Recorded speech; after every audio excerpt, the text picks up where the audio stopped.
Okay. So, now ఇది ఖురాన్‌లోని రెండవ అధ్యాయం మాట. అల్ బక్రా. దీంట్లోని 282 ఓకే. ఈ సూరా చూడండి 282లోని ఇది ముఖ్యంగా, "ఓ విశ్వాసులారా! మీరు పరస్పరం ఒక నిర్ణీత కాలం కొరకు అప్పు తీసుకున్నప్పుడు దాన్ని రాసిపెట్టుకోవాలి." దానికి సాక్ష్యం కోసం అన్నమాట. రుణగ్రహీత అల్పజ్ఞాని లేక పూర్తిగా చదవట్లేదు ఇది. లేనివాడు లేక బలహీనుడు మరియు తాను చెప్పి వ్రాయించలేని వాడైతే అతని సంరక్షకుడు న్యాయంగా వ్రాయించాలి. సో, రుణం తీసుకున్నప్పుడు దానికి సాక్ష్యంగా ఎవరి దగ్గరైతే రుణం తీసుకున్నారో, ఎవరెవరి దగ్గర తీసుకున్నారో అని చెప్పడానికి మళ్ళీ వాళ్ళు అబద్ధం ఆడకుండా మీరు ఒక వ్రాతపత్రి రాయాలన్నమాట. అది మెయిన్ ఈ కండిషన్ చెప్తున్నాడన్నమాట. ఓకే. రాసేవాడు నిరాకరించకుండా అల్లా నేర్పినట్లు వ్రాయాలి. ఓకే. రుణగ్రహీత అల్లాకు భయపడి నిర్ణీత షరతులను తగ్గించకుండా చెప్పి వ్రాయించాలి. ఈ కండిషన్స్ అన్నీ గూడా ఏంటంటే దేవుడికి భయపడనమాట. అంటే మనం ఎవరి దగ్గర అప్పు తీసుకున్నామో, అప్పు తీసుకున్నవాడు న్యాయంగా తిరిగి చెల్లించాలి గనక, వాడు ఆ మొరాలిటీ, ఆ ఎథిక్స్‌కి కట్టుబడి ఉండాలి అని కాకుండా మధ్యలో అల్లాని తీసుకొస్తదనమాట ఖురాన్. అంటే దేవుడి పేరు చెప్పి భయపెట్టించడం. ఇప్పుడు మీలో ఇద్దరు మగవారిని సాక్ష్యం ఇవ్వడానికి సాక్షులుగా ఉంచుకోండి. ఇద్దరు మగవారిని సాక్ష్యం ఇవ్వడానికి సాక్షులుగా ఉంచుకోండి. ఇద్దరు పురుషులు దొరకని పక్షమున, అంటే ఇద్దరు మేల్ సాక్ష్యం చెప్పేవాడు గవా అంటారు కదా! ఆ విట్‌నెసెస్ ఎవరైతే ఉన్నారో వాళ్ళిద్దరు పురుషులు దొరకని పక్షమున, ఒక పురుషుడు మరియు మీకు సమ్మతమైన ఇద్దరు స్త్రీలను సాక్షులుగా తీసుకురండి. అంటే ఒక పురుషుడికి ఈక్వివాలెంట్‌గా ఇద్దరు స్త్రీలనమాట. అంటే ఒక పురుషుడి ప్లేస్‌లోని ఒక పురుషుడిని రీప్లేస్ చేయాలి అంటే ఇద్దరు స్త్రీలు ఉండాలనమాట. అంటే స్త్రీ ఆల్‌మోస్ట్ 50% ఎఫిషియంట్ ఆర్ 50% ఏమంటారు ట్రస్టబుల్ అనమాట. ట్రస్ట్ చేయాలంటే స్త్రీ ఇద్దరు ఉండాలనమాట. అంటే ఈక్వివాలెంట్. అంటే చూడండి, స్త్రీ యొక్క స్థాయి 50% పడిపోతుంది ఇక్కడ. ఎందుకంటే వారిలో ఒక ఆమె మరిచిపోతే రెండవ స్త్రీ ఆమెకు జ్ఞాపకం చేయవచ్చు. అంటే ఇక్కడ ఏం చెప్తున్నారంటే పురుషుడు ఎప్పుడూ మర్చిపోడనమాట. ఓన్లీ స్త్రీయే మర్చిపోతుంది. మరి పురుషుడు మర్చిపోడా? ఇద్దరు పురుషుల్లోని ఒకళ్ళు మర్చిపోయినా ఇంకొకళ్ళు సాక్ష్యం ఉంటారు. అందుకని ఇద్దరు ఉండాలి సాక్ష్యం. లేదా ఒకళ్ళు చనిపోయినా ఇక్కడ మర్చిపోనని కాదు. చనిపోయాడనుకోండి ఒక వ్యక్తి. ఇద్దరు సాక్ష్యాలు ఎందుకుంటారంటే, ఒక వ్యక్తి చనిపోతే ఇంకో వ్యక్తి చెప్తాడనమాట. అందుకని స్టాండ్ బై కింద ఇద్దరినుంచుతారు జనరల్‌గా. సో, అది ఓకే. అది తల్లి బిడ్డ న్యాయం. అందులో తప్పేమి లేదు. కానీ ఒక పురుషుడికి ఇంకొక స్త్రీ కాకుండా ఇద్దరు స్త్రీలనమాట. సో, ఈ కారణం చూడండి ఎలా ఉంది. ఇది ఒక సిల్లీ రీజన్ అనమాట. ఒకళ్ళు మర్చిపోతే ఇంకొకళ్ళు జ్ఞాపకం చేయవచ్చు. అసల ఆడే మతిమరుపుడనుకోండి ఇద్దరు మగాళ్ళు. ఒక స్త్రీ ఒక నలుగురు, ఐదుగురు కంటే కూడా మంచి జ్ఞాపక శక్తి ఉన్న మంచి యాక్టివ్ స్త్రీ అనుకోండి. అప్పుడు ఒక్క స్త్రీయే చాలు. ఎంతమంది ఈ ఎవరో ఈ కుయ్యగాళ్ళు అవసరం లేదు మనకి సాక్ష్యం చెప్పడానికి. సో, ధర్మ గ్రంథాల్లోని రూల్స్ ఇలా ఉంటాయన్నమాట. ఓకే. ఇది చూసారు కదా మీరు. ఇది ఖురాన్‌లోని. ఒక్కసారి మీరు బైబిల్‌లోకెళ్దాం. బైబిల్‌లో ఏ విధంగా ఉంది? బైబిల్‌లో గనక మీరు చూసుకుంటే ఇది 1 తిమోతి అధ్యాయం 2. రెండో అధ్యాయంలోని మీరిక్కడ చూడండి. స్త్రీల యొక్క స్థితి అంటే ఇది కూడా సేమ్ దానికి సాక్ష్యం ఇచ్చుటకై నేను ప్రకటించువాడను. ఇప్పుడు ఇతను చెప్తుంటాడనమాట. ఎవరు? తిమోతి. ఇందులోని ఇక్కడ నుంచి చూడండి మీరు. స్త్రీలు ఎలాగుండాలి అని. స్త్రీలు ఇప్పుడు పురుషులంటే ప్రతి స్థలమందు పురుషులు కోపమును, సంశయమును లేని వారై పవిత్రమైన చేతులెత్తి ప్రార్థన చేయవలని కోరుచున్నాడు. అంటే వీళ్ళందరూ కూడా అంటే ఏమి అనుమానాలు పెట్టుకోకండి, డౌట్స్ రైజ్ చేయకండి, క్వెషన్స్ అడగకండి అని చెప్పేదనమాట. స్త్రీలు ఎలాగుండాలో బైబిల్ చెప్తుంది. ఒకసారి వినండి. మరియు స్త్రీలను అనుకవయు స్వస్థ బుద్ధియు గలవారయ్యుండి తగు మాత్రపు వస్త్రముల చేతనే జడలతోనైనా, బంగారంతోనైనా, ముత్యములతోనైనా మిగుల వెలుగగల వస్త్రములనైనను అలంకరించుకొనక. చూసారా మీరు? అలంకరించుకొనక. మనకి చాలా మంది ఎక్కువ డాబ్‌గా ఎందుకు తయారవ్వరు? బొట్టు అది తీసేసి చేస్తారో దీని గురించి అనమాట. దైవభక్తి గలవారమని చెప్పుకొని స్త్రీలకు తగినట్టుగా సత్క్రియల చేత తమ్మును తాము అలంకరించుకొనవలెను. స్త్రీలు మౌనంగా ఉండి సంపూర్ణ విధేయతో నేర్చుకొనవలెను. ఓకే. ఇది చూడండి 12. స్త్రీ మౌనంగా ఉండవలసిందే గాని ఉపదేశించుటకైనను, పురుషుని మీద అధికారము చేయుటకైనను ఆమెకు సెలవియ్యను. అది. తిమోతి పెట్టే కండిషన్స్ ఏంటంటే, క్రైస్తవంలో ఉన్న స్త్రీలకి వాళ్ళు మౌనంగా ఉండాలే గాని ఉపదేశించడానికి పనికిరారు. అలాగే పురుషుల మీద అధికారం చేయడానికి ఆమెకు సెలవియ్యను అది. సో, స్త్రీ యొక్క స్థాయి ఏంటంటే, స్త్రీ ఎప్పుడూ కూడా తన లిమిట్స్‌లో తనుండాలి. ఎప్పుడూ మౌనంగా ఉండాలి. సంపూర్ణ విధేయతతో నేర్చుకొనవలెను అది మాట. కానీ ఆమె ఉపదేశించడానికి వీల్లేదు. ఇప్పుడు చూసారా మీరు చర్చిల్లో అక్కడ చెప్తుంటారు కదా స్త్రీలు.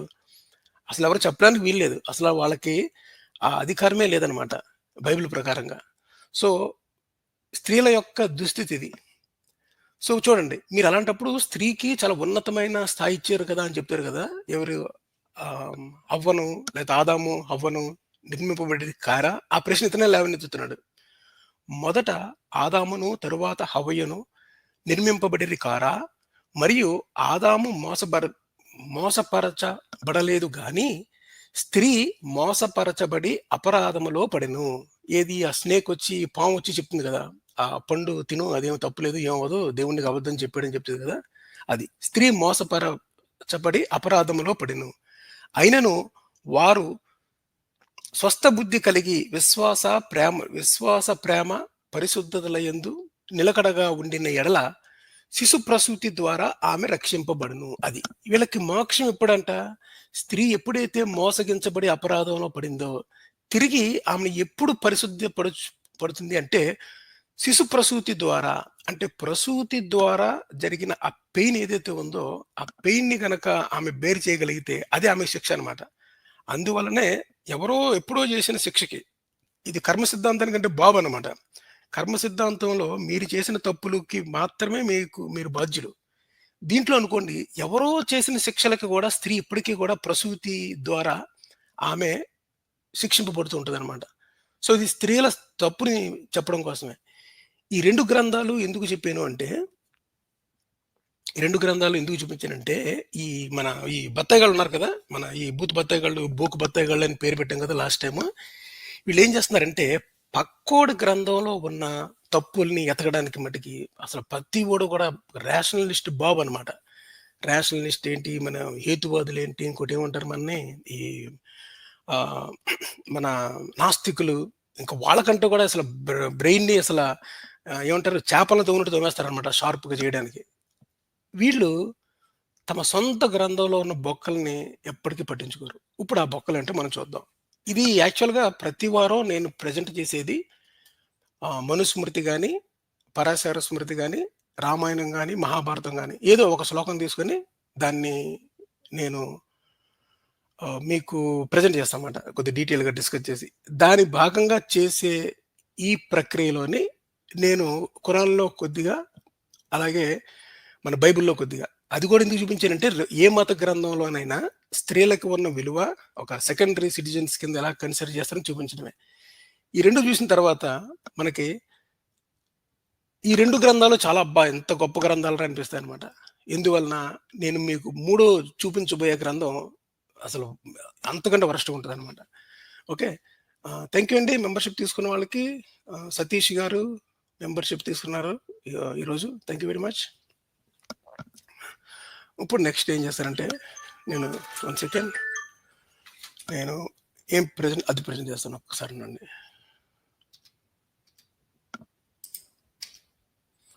వచ్చింది కదా! ఇది నిన్న ఇంతకుముందు ప్రెజెంట్ చేశానిది. ఇది చూడండి.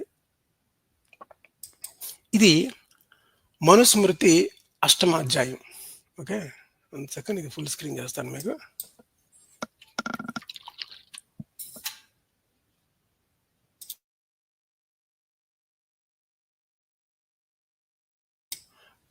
ఓకే అండి. ఇది కనిపిస్తుంది అనుకుంటున్నా. శరత్ గారు వచ్చారు. శరత్ గారిని యాడ్ చేసిన తర్వాత ఇది ప్రెజెంట్ చేస్తాను నేను. హలో. నమస్తే అండి శరత్ గారు. నమస్తే అండి. ఓకే. గుడ్. థాంక్ యూ అండి. నేను ఒక చిన్న స్మాల్ ప్రెజెంటేషన్ ఉంది. నేను స్త్రీల యొక్క పాత్ర గురించి మత గ్రంథాల్లో ఎలాగుంది అని చెప్పేటప్పుడు, నేను ప్రతి వారం కూడా మనుస్మృతి గాని, ధర్మ గ్రంథాలు గాని, మహాభారతం, రామాయణం అందులో ఒక శ్లోకాన్ని ప్రెజెంట్ చేస్తున్నానన్నమాట. లాస్ట్ వీక్ 2 శ్లోకాస్‌ని ప్రెజెంట్ చేశాను. అంతకుముందు వారం అనుకుంటా. ఈ వారమేమో ఇది మనుస్మృతిలోని ఒక సెలెక్టెడ్ శ్లోకం మాట ఇది. మనుస్మృతి 8వ అధ్యాయం. ఇది చాలా జాగ్రత్తగా గమనించండి. ఏకో లుబ్ధస్తు సాక్షి వ్యశుచ్చోపిన స్త్రీ బుద్ధేరస్థిరత్వాత్తు దోషైత్యాన్యేపి ఏ వృతాః. ఇది మనుస్మృతిలోని అష్టమ అధ్యాయంలోని 77వ శ్లోకం అన్నమాట. ఇది అసలు దీని యొక్క శ్లోకం యొక్క అర్థం ఏంటి? జాగ్రత్తగా వినండి.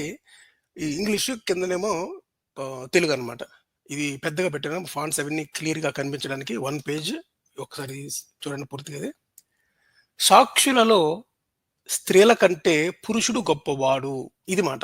సనాతన ధర్మంలో స్త్రీకి ఉన్న స్థాయి ఏంటి అంటే, స్త్రీ ఎప్పుడు కూడా పురుషుల కంటే కూడా చాలా తక్కువ అన్నమాట.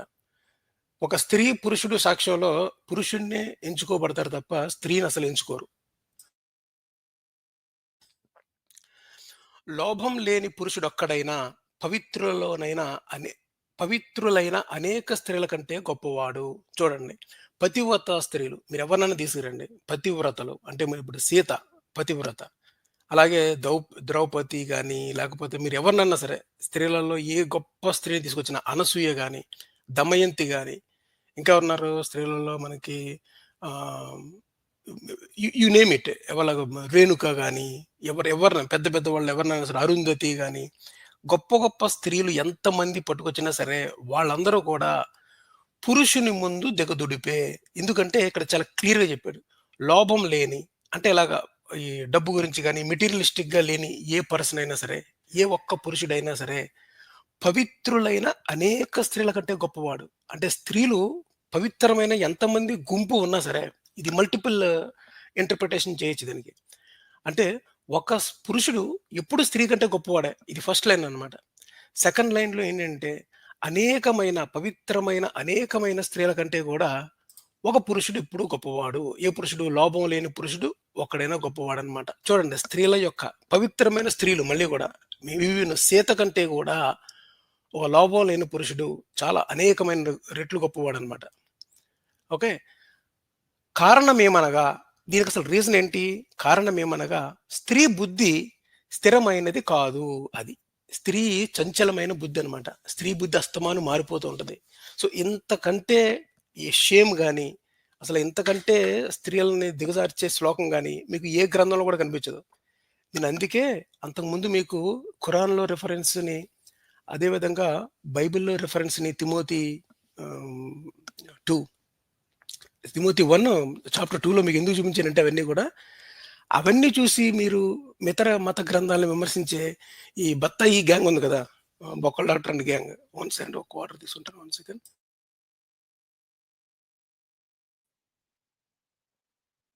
ఈ బొక్కల డాక్టర్ అండ్ గ్యాంగ్‌లో ఉన్న ఎమహైమి బత్తాయిలు ఉన్నాయి కదా! పెద్ద బత్తాయిలన్నీ కూడా ఈ బొక్కల డాక్టర్ రాసిన బుక్కుల్లోని అక్కడ హిందూ మత గ్రంథాల్లో చిక్కుముడులు లేవు అని వాళ్ళు చెప్పిన దాంట్లోనే మిగతా గ్రంథాల్లో ప్రతివాడు హేతువాదిలాగా అన్ని బొక్కలు ఎతికేవాడు.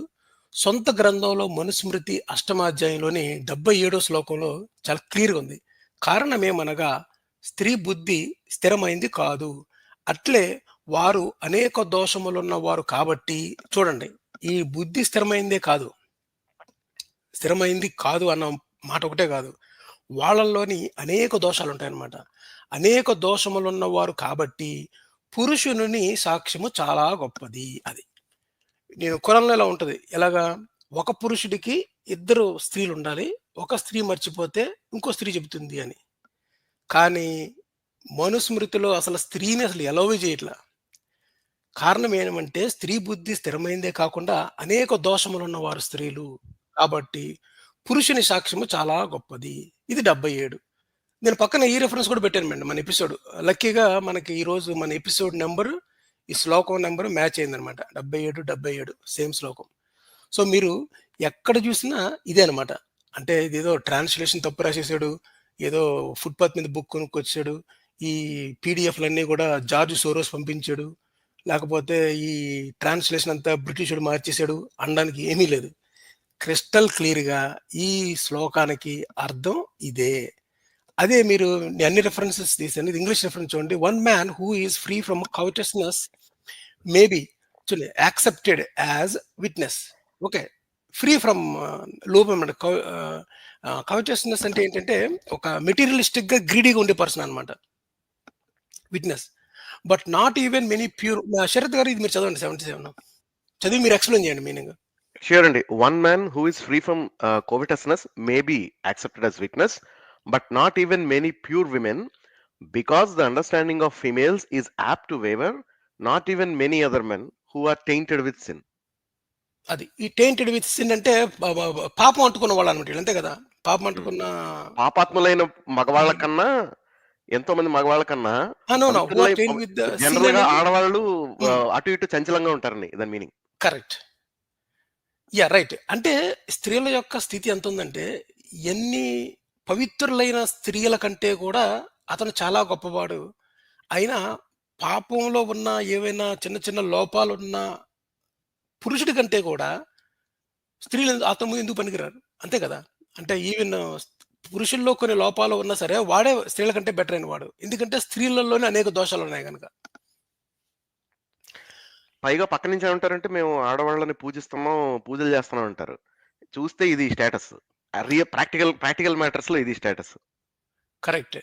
ప్రాక్టికల్ మ్యాటర్‌లో ఇది స్టేటస్సు. ఇంకా చాలా దారుణమైన శ్లోకాలున్నాయి. నేను ఓన్లీ రాండమ్‌గా ఈ శ్లోకం దగ్గర ఆగానన్నమాట. వితౌట్ రియలైజింగ్ దట్ ఇది 77 మన ఎపిసోడ్‌తో కరెక్ట్‌గా మ్యాచ్ అయింది. స్త్రీలకి మనం చూడండి స్త్రీలు మన దాంట్లో ఎంతో గొప్పవాళ్ళు. అందుకే మనం స్త్రీని అమ్మవారు పేరుతో మనం స్త్రీని పూజిస్తూ ఉంటామని చెప్తారు గదా! లాస్ట్‌లోని స్త్రీ యొక్క దుస్థితి ఏంటి? స్త్రీ అంటే ఏదో మామూలు అల్లాటప్ప స్త్రీ ఎవరో దారికి పోయే స్త్రీలు గాదు. సాక్షాత్తు శ్రీకృష్ణుడి యొక్క భార్యల స్టేటస్ ఏంటి? శ్రీకృష్ణుడు చనిపోతే?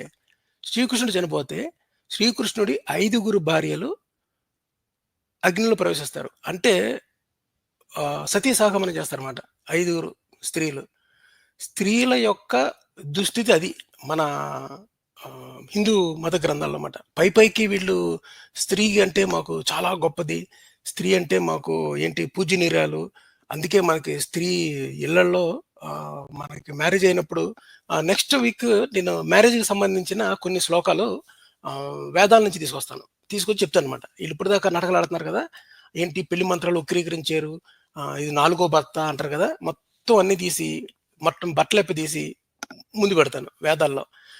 ఇది వరస్ట్ పాత్స్ ఉంటాయి కదా! దీంట్లోనే ఇవి అన్నమాట. ఈ వరస్ట్ పాత్ ఏంట్రా అంటే ఈ ధర్మ గ్రంథాలని మన చాన్నాళ్ళు ఈ మధ్యన కొంతమంది రాజకీయ నాయకులు మనుస్మృతిని తీసుకొచ్చి పెడతానని చెప్పారు కదా! రాజ్యాంగంలోని ఇది మాట మనుస్మృతి. మనుస్మృతిలో ఉంటే స్త్రీల యొక్క దుస్థితి అధమ స్థితి అనమాట. సో, మిగతా గ్రంథాలు ఇంకా నయం. 1కి 2 ఒక పురుషుడి కంటే ఇద్దరు స్త్రీలని చెప్పినయి. కొన్ని చూసారా? కొన్ని పాత పాటలుంటాయి. ఆ పాత పాటలు చూసి ఏంట్రా బాబు! ఇంత వరస్ట్ పాట అనుకుంటాం. ఇది 'రాజాబాబు' అనే సినిమాలోని 'గోవింద' అండ్ 'కరిష్మా కపూర్' పాటుంటదనమాట ఒకటి. మంచం మీద. ఆ పాట చూసి అబ్బా! ఏంటి ఇంత పాట ఇంత దిగజారిపోయింది అనుకుంటాం. కానీ ఆ తర్వాతొచ్చిన 'దబిడి దిబిడి' పాటలు గాని, మీరు 'అదిదా సర్ప్రైజు' ఈ పాటల యొక్క పిక్చరైజేషన్ చూస్తే అబ్బా! అసలు ఆ పాట ఎంత గొప్పగా తీశారనిపిస్తదనమాట. మిగతా మత గ్రంథాల్లోని బొక్కలెతికే ఈ బత్తయ్యగాళ్ళున్నారు గదా! వీళ్ళందరూ తమ సొంత గ్రంథాల్లో స్త్రీ బుద్ధి స్థిరమైంది కాదు. అనేక దోషాలున్నారు. అసలు స్త్రీ సాక్ష్యానికి పనికిరాదు అని చెప్పాడనమాట. అసలు నువ్వు పనికిరావు. Just get out from here అన్నాడు. అదే మాట. ఏది స్త్రీ యొక్క స్థానం హిందూ మత గ్రంథాల్లో. అన్ని మత గ్రంథాలు అంతే. బాగా ఎతికి చూస్తే ఇంక దీనంత వరస్ట్ బుక్ ప్రపంచంలో ఇంకోటి ఉంటదనమాట. మనుస్మృతి. ప్రపంచంలోకెల్లా వరస్ట్ బుక్ ఏదంటే మనుస్మృతే. అది no wonder why it has been burned by doctor Ambedkar. ఈ గ్రంథంలోని ఏ పేజ్ చూసినా ఆ పేజ్‌లోనే అనమాట. అది చింపడానికి అర్హమైంది. కొన్ని పేజెస్ పూర్తిగా కాల్చడానికి అర్హమైనవి ఎందుకంటే దీనివల్ల అనమాట. ఇది మనకి ఏంటి ఈక్వల్ రైట్స్ అని ఎగిరి పడే అమ్మాయిలుంటారు కదా! హిందుత్వాన్ని సపోర్ట్ చేసుకొని నెత్తి మీద ఏసుకొని ఈ సనాతనాలు వీళ్ళు తెలుసుకోవాల్సిన విషయం ఏంటంటే స్త్రీ యొక్క స్టేటస్ ఏంటి అని 77లో తెలుసుకోవచ్చు. ఇప్పుడు ఈ బత్తాయి బ్యాచ్‌లో ఉన్న విమెన్‌కి ఈక్వల్ రైట్స్ కావాలా? అంటే వాళ్ళు అంటే do they ask for equal rights? అంటే I am just asking. No. They are not asking. They are happy and they are defending it. అది ప్రాబ్లమ్. ఆళ్ళు ఎలా యాహ్! డిఫెండ్ చేస్తున్నారంటే వాళ్ళ ఉద్దేశంలో ఆడవాళ్ళనేవాళ్ళు మగవాడి పంచన ఉంటేనే బావుంటుందనేది వాళ్ళ ఒపీనియన్ కింద మాట్లాడుతుంటారు కదా! జనరల్‌గా. ఆళ్ళ కోసం మనం అంటే ఫైట్ చేయాల్సిన పని లేదు. వాళ్ళేమంటారంటే ఆడవాళ్ళంటే దుర్గాశక్తి అంటారు. అంటే హ్మ్. అంతవరకునే. వాళ్ళ అండర్‌స్టాండింగ్ అంతవరకునే ఉంది. అంటే కేజీఎఫ్ టైప్ ఎలివేషన్ వరకు అయిపోయింది ఆళ్ళ అండర్‌స్టాండింగ్. అట్‌లీస్ట్ తెలుగులో మాట్లాడే బత్తాయిలు ఎవరైతే ఉన్నారో. హ్మ్. బత్తాయిలో బత్తాయి నీళ్ళు అనాలేమో ఇంకా. సో, మొత్తానికి. యాహ్! యాహ్! బత్తాయి నీళ్ళు.